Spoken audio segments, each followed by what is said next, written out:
The storm raged all night, and the pirate ship's scarlet scourge struggled to endure in the tempest. Lightning flashed across the sky, thunder roared like an enraged titan, and waves rolled in like hungry beasts, threatening to engulf the ship and its ruthless crew. However, at dawn, it became apparent that the Scarlet Scourge had survived, albeit bearing scars from its encounter with the sea. As the weary pirates surveyed the aftermath of the storm, their gaze fell upon a distant silhouette on the horizon.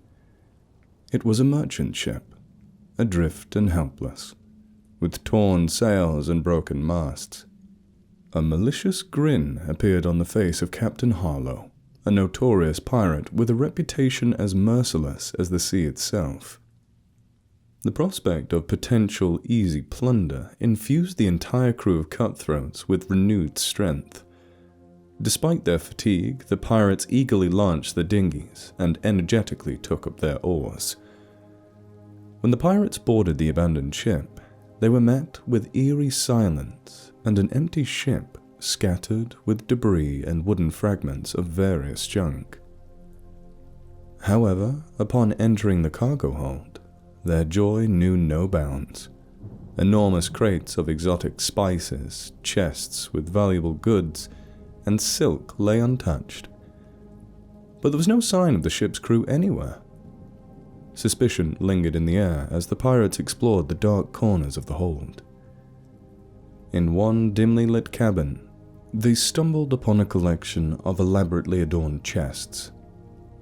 Intrigued, the pirates opened the first chest and found a dazzling array of treasures. Diamonds, rubies, sapphires, pearls. Their greedy eyes gleamed as they uncovered more and more treasures. However, when they opened the last massive chest, their greedy hearts froze in shock. There, amidst the sparkling gems, lay the body of a young woman. She possessed an otherworldly beauty, with hair the color of blackwood cascading down her pale shoulders.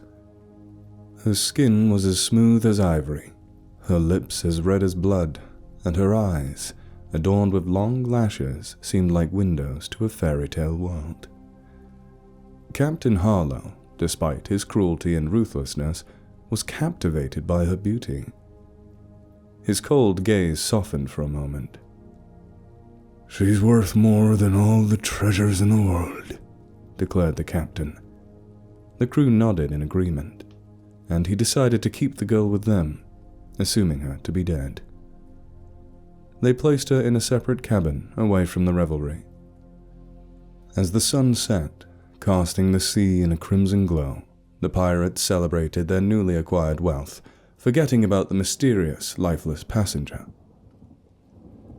With the onset of night, the drunken marauders dispersed to their corners, some falling asleep inebriated on deck.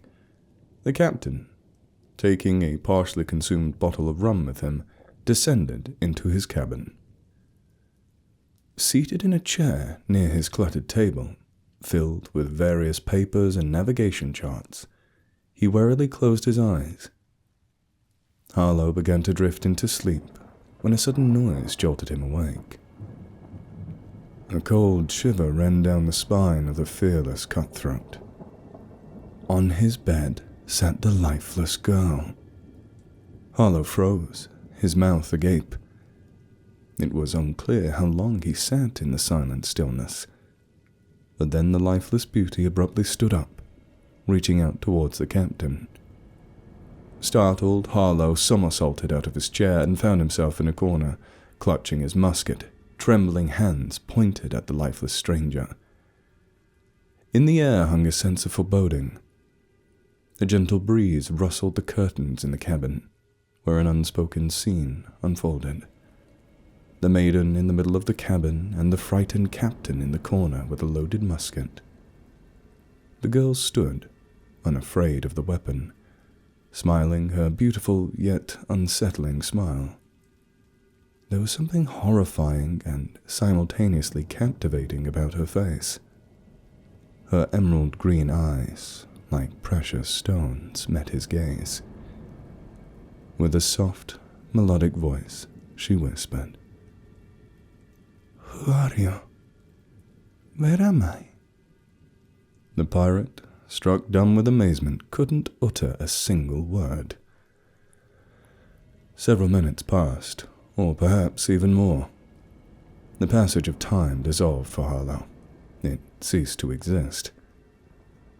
It's uncertain how long it would have continued, but then the revived stranger made a sudden movement forward, and a gunshot rang out. The entire cabin was filled with smoke, and the scent of burnt gunpowder permeated the space. The gunshot was heard. The sounds of about a dozen running footsteps followed. When the cabin door swung open, the astonished pirates were greeted with an unusual sight. The captain, pale as chalk, standing in the corner of his cabin, and the revived stranger unscathed and looking quite rosy compared to the pale captain.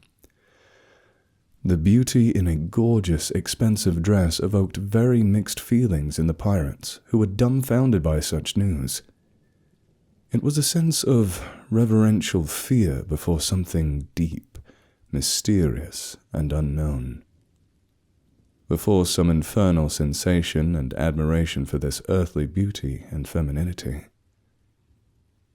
The silent scene was finally interrupted by the voice of the beautiful stranger. "I welcome all of you, my liberators. I was a prisoner on that ship, which, fortunately, you discovered and rescued me from perishing in this boundless ocean." Her voice was enchantingly gentle and, at the same time, very noble. Judging by her attire and manners, this girl came from a very noble lineage. All her behaviors attested to it. After the girl spoke, she introduced herself as Seraphina and told the story of her appearance on that abandoned ship, where she ended up not by her own will, but was abducted by a very influential person who forcibly wanted to marry her. All the pirates animated with a disapproving murmur, apparently forgetting for a moment that they themselves were robbers and bandits. Finally, even the captain himself emerged from his protective corner. His face once again took its fierce look, and there was no trace of his indecision. A few hours after this, the scene on the pirate ship underwent a radical change. The entire crew, led by the captain and our freed captive, moved to the huge hold of the ship. There, around a massive table and large chests serving as tables, the revelry unfolded once again. This time, there were no fights or clashes. On the contrary, the enormous sailors behaved casually and rejoiced like little children. They sang songs and danced, giving the impression that everyone had gone mad. Each of the ruffians tried to present themselves in the best light before the beauty sitting next to the captain, who, alone, did not participate in the festivities, but watched each of his charges with malice and jealousy. The next day, the captain woke up well past noon. The sun was already high, scorching so intensely that he concluded that he must have unexpectedly found themselves near the equator.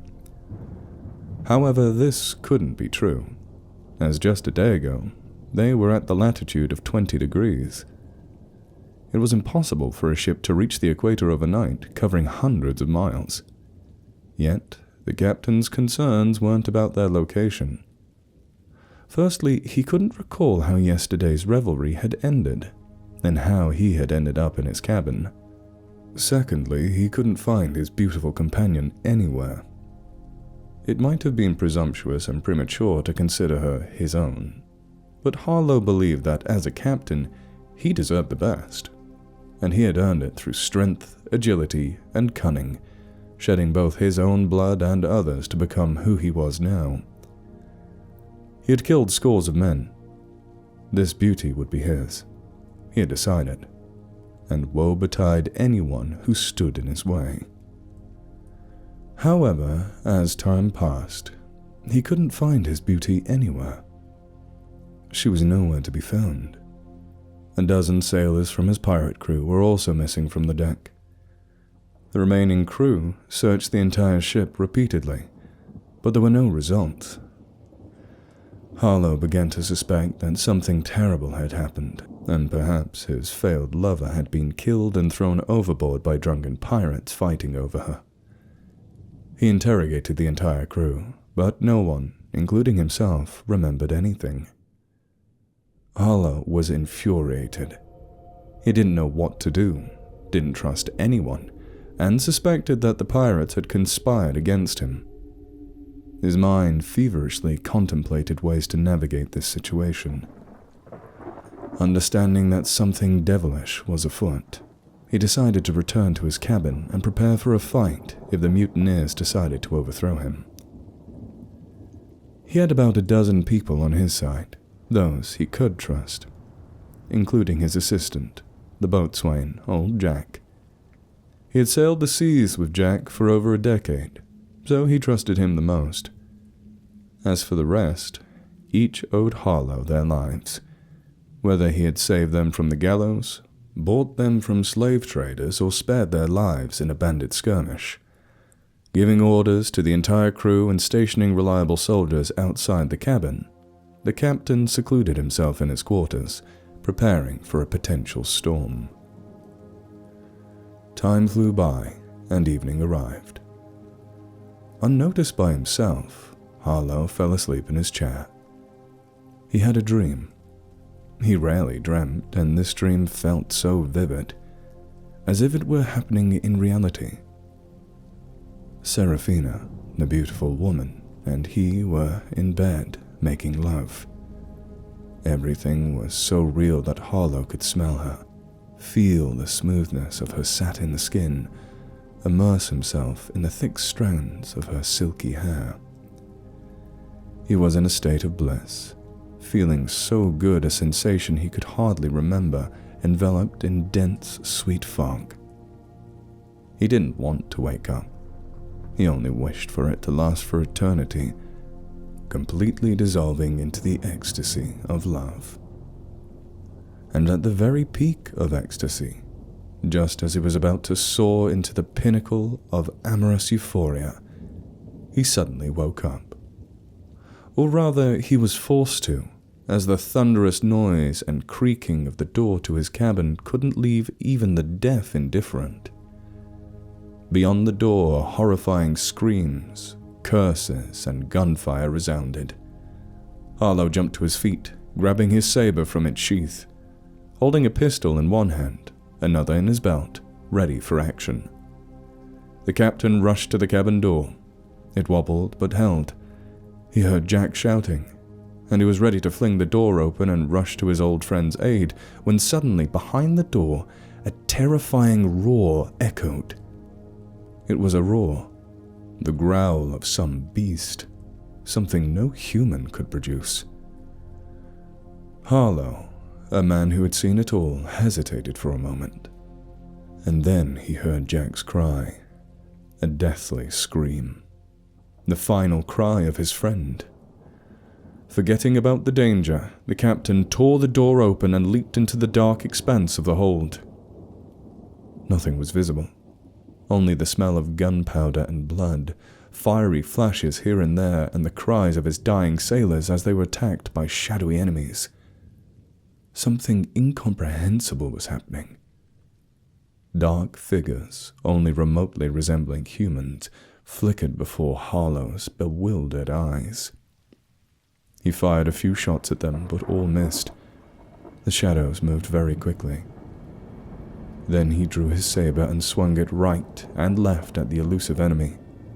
It was all futile. He couldn't do anything against these shadows. In the corner, he saw Jack lying, and a sailor leaning over him doing something unimaginable. He was biting the old man's neck and emitting a horrible growl. Overwhelmed by rage, Harlow's reason was clouded, and with a few leaps he found himself next to this lover of human flesh. With one powerful blow, he severed the man-eater's cervical vertebrae. The cannibal silently slumped to the side. And then the captain's head rang like a bell. A terrible, dull pain from the powerful blow enveloped him entirely. His legs gave way, and slowly, as if in a dream, he settled on the floor. The last thing Harlow saw before finding his gaze was Seraphina's face, twisted with fury and smeared with blood. Time stood still.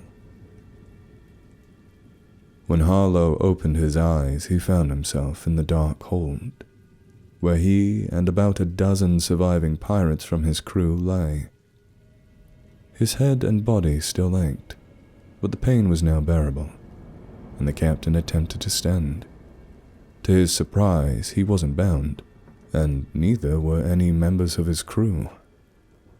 Soon his eyes adjusted to the darkness, and Harlow began to distinguish faces, recognizing his sailors.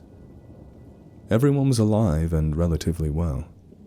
Their wounds were minor, and someone had already taken the trouble to clean and bandage the injured. Harlow looked around and began questioning his people about the events of the previous day.